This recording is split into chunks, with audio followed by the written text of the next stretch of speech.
Woody was a great player. He was one of the best players in the section back then. He was always a great ball striker. But more than anything else, he was just a great guy.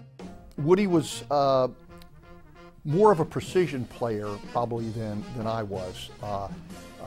He was a very straight driver of the golf ball, and I think that he probably gave up some potential distance. My first impression with Woody was that he was short. I mean, short off the tee. Very easygoing person, but he did have a temper, and there were times when he would get angry, he would play even better than he normally did. And one time we were playing in the two-man team match play at Fauquier Springs. Our opponents brought a very attractive female who was quite often in our line of sight. So I told Woody that it was on purpose to disrupt him. And at that point, he rattled off about 5 birdies, and that was the end of the match. I know he was a good friend of Mac Main's.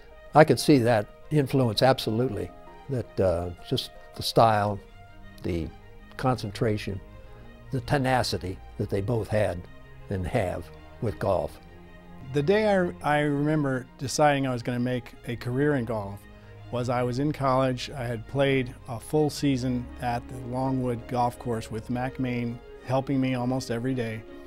And I came back to the fraternity house, and behind the fraternity house we had a row of electric poles, and the vegetation had been cut away from those poles maybe about 10 yards, 15 yards wide, and it went up over top of this mountain. And I was thinking so hard, what did I want to do when I got out of college? And I said to myself, if I can hit a drive right up that line of poles and not hit the trees on either side, I'm going to become a golf pro. And I got up there, I put the tee in the ground, I hit the greatest drive ever, went right up over top of all the poles, and when I saw it go up there, I said, okay, I'm going to be a golf pro. And that's what I decided to do right then and there.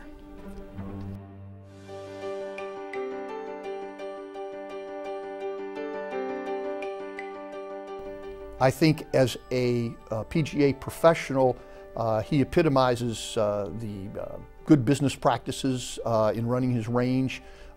The way the driving range started was one day a man who I'd given a lesson to in 95-degree heat was sweating profusely, and he decided to grab my sleeve and wipe his glasses first with my sleeve, and then he wiped his forehead with my sleeve. And so I went back up to Claire Emery at that time and I said, do I have to take that? And he says, as long as you want to work here, yes, you do. And so I determined in my mind at that point that I was going to have to be my own boss. He was a forward thinker and tried to bring things to the range that it just wasn't a pasture to go hit golf balls. He was one of the first places to put out the very small target. You know, other places have certainly emulated that, but he was at the forefront of that, and I think that was one of the reasons his range was as successful as it was. Woody was always a super hard worker. We always thought he was printing money with that driving range he had over there, and still has. It used to be considered way out in the country, but it was always crowded, and he had, you know, all the range mats, he had batting cages, he had putt-putt, he has everything there, and he just was sitting there, go to work and count his money, and at least that's what everybody believed, and I still believe that, Woody.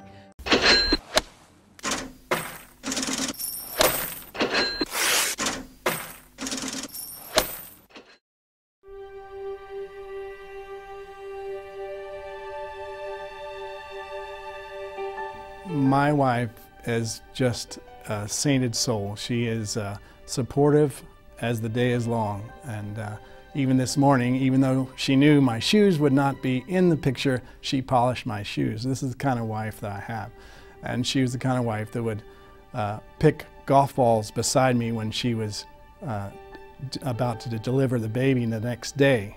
So she was with me constantly and is a great companion, and I love her more now than I ever have. And as for my children, 3 of the greatest kids ever. We've never had a bit of problem. They are just fabulous people. People might know about his playing record, and certainly it's a great one, but they don't know about him. And I've had a chance in the last few years to get to know him, and I've seen him as a dedicated person, dedicated to his business, to his family, and to God. He actually had a pretty great impact on me back then when I was in the Middle Atlantic, you know, with his beliefs and the way he carried himself. So Woody's wonderful man. He's just a very giving person, and in a quiet sort of way, with no flamboyance. And I think that's one of his qualities, that he's got a big heart. I thought when he came in and founded Jeremiah House, this is something that's different. It's a dedication that's outside of golf, and I admired that very much, still do. The reason behind the Jeremiah House was that God calls us to help others in need, and I saw a drastic need, especially in that period of time, for a home where women could come and have their baby and be counseled for Christian counseling.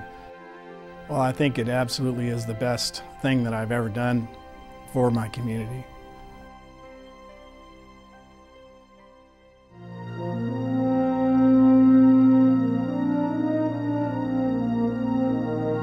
Well, I think everybody's aware, you know, how many tournaments he's won, especially at what we consider our majors, you know, the section championship, the state opens and so forth and so on, player of the year, leading money winner, all those barometers. But he was never a self-promoter or looking for a lot of fanfare. He did everything kind of quietly. I believe that anybody who has reasonable skill could do what I did. You just have to work at it. He worked at being a good player and being the best player that he could. I think he enjoyed competitive golf, but I think his true enjoyment came from being, you know, the best player that he could be. Woody's legacy to the MAPGA is, I think, covers several areas. Certainly as a competitive player, he had a long competitive career. He was, you know, at the top of his game for a number of years. The other part would be his PGA professional operation of the driving range as a PGA professional, as a businessman, running a good operation that reflects credit on the MAPGA, and also you know, as a contributor to the community and elevating the standards of a PGA profession. What I would hope that people would remember me for would not be the titles or you know, the fact that I played well. All of us have played well. If you play golf at all, you've hit as many good shots as I've hit. But what I would like to be remembered as is being a person who was seeking after the best in me. That would be my legacy, is that I was a hard-working guy that didn't have a whole lot of talent, that made the most of what I had.